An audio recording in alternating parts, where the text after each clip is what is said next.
The woman took off her gloves, only 3 fingers were revealed surprisingly. Then she removed her shoes and only 1 toe was there astonishingly. Next she pulled off the wig from her head, transforming into a bald person. She instructed other women in the audience to do the same, while she walked to the podium opening her mouth, revealing dozens of teeth. The group of witches finally showed their true faces, gathering in this hall, discussing their plan to eliminate all the children in the world, because witches inherently despised the smell of children. So the Grand Hyatt Witch developed a magic potion, dropping the liquid from the bottle into food, deceiving children into drinking it, turning them all into mice to be eaten. Unexpectedly, there was a boy hiding under the podium, carefully concealing his pet Miles in his arms. From the gaps in the wooden boards, he saw the witch eating bugs pulled from her scalp. The boy was scared, holding his breath, but unable to control the smell on his body. The witch on top smelled at her nostrils, instantly enlarging following the scent upwards. She confirmed the stench was coming from under the podium. Enraged, witch flipped the podium over, smashing it to pieces, but found nothing. The boy had already hidden in the nearby ventilation duct. The witch followed the scent, flying over. At a critical moment, another boy outside the door broke in and saved him. When the boy entered the door, the witch had turned back into a normal person, still holding chocolate to lure the boy over. Unexpectedly, the chubby boy found it insufficient, so the witch had no choice but to turn 1 piece into 6. As a result, after the boy finished eating, it still wanted more. The witch conjured 6 more pieces of chocolate to stall for time. 10 seconds later, the potion inside the boy's stomach took effect. The boy's ear started smoking. Then his buttocks caught fire, and he soared into the sky, leaving only his clothes emitting smoke, falling to the ground. When he crawled out of his clothes, he hadn't realized he had turned into a mouse and was trampled by hundreds of high-heeled shoes in panic. The boy inside the ventilation duct, watching him desperately escape, suddenly saw his pet mouse rushing out of the vent, dragging the boy by the tail all the way back to safety, while the boy inside was still in shock. The witch noticed him and forcibly dragged him out of the ventilation duct. She intended to turn the boy into a mouse as well. The witch took out grape-flavored soda and poured it into the boy's ear. 3 drops later, the boy's head emitted purple smoke. His orifices were all hiccuping. After convulsing all over his body, he unexpectedly flew into the sky. Not only did he shrink in size, but he also grew fur, leaving only his clothes floating to the ground. The boy struggled to crawl out of his clothes, only to discover that he had turned into a little mouse. Terrified mouse scampered away with its fur legs, but still caught up by the witch grabbing its tail. He quickly called other mice for help. The white mouse rushed over and bit the witch's hand, causing her to scream in pain and accidentally hit herself. Unexpectedly, the witch chased after them, her hand magically stretching into the vent to catch the mice. The little mouse, seeing the chubby mouse falling behind, urgently reminded him to run with all 4 legs. They narrowly avoided the witch's giant hand, but there was a fan blocking the end of the ventilation duct. The little mouse quickly shouted for the chubby mouse to jump over and increase the weight. Everyone broke through the iron plate successfully. The pursuing giant hand was instantly swept away by the electric fan, forcing the witch to retract her arm, providing the 3 mice with time to escape.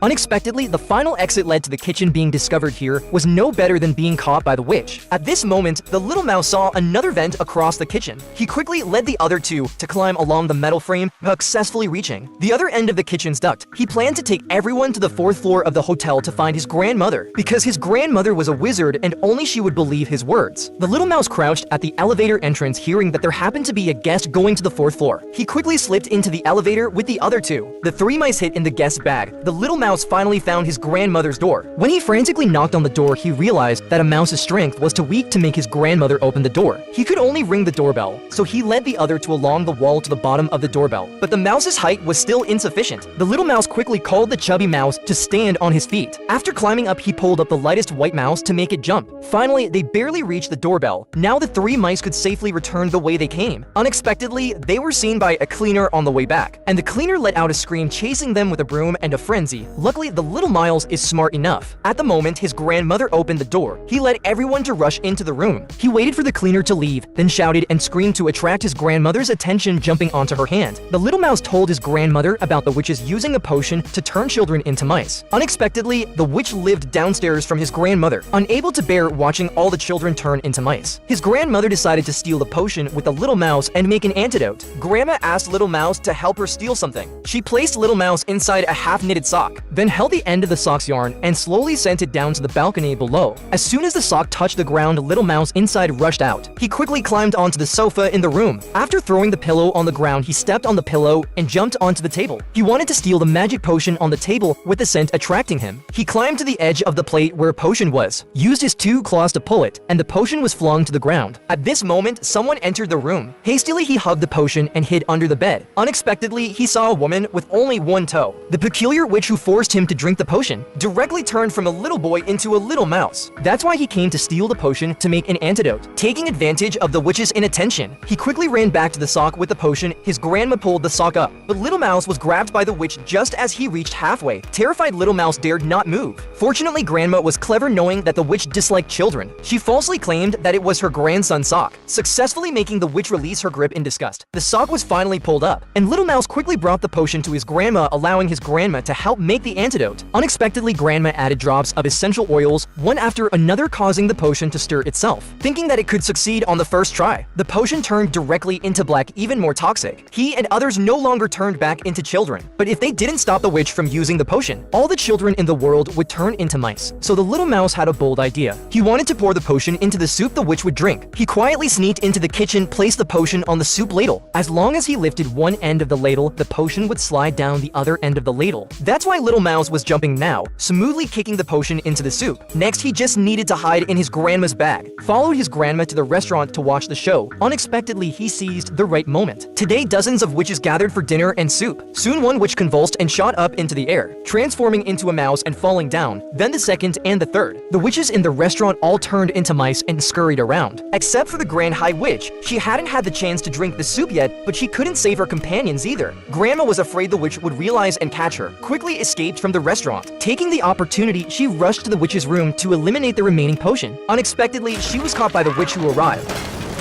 Seeing her hands infinitely lengthening, about to tear herself apart, Grandma quickly called for Little Mouse's help. Little Mouse shouted to his companions to push the mouse trap on the ground tightly around the witch's foot. Taking advantage of the witch's pain and loud screams, he held the potion and jumped, successfully making the witch swallow the potion. He grabbed her wig as a parachute and safely landed. The witch's karma came. She also flew into the sky, transforming into a mouse.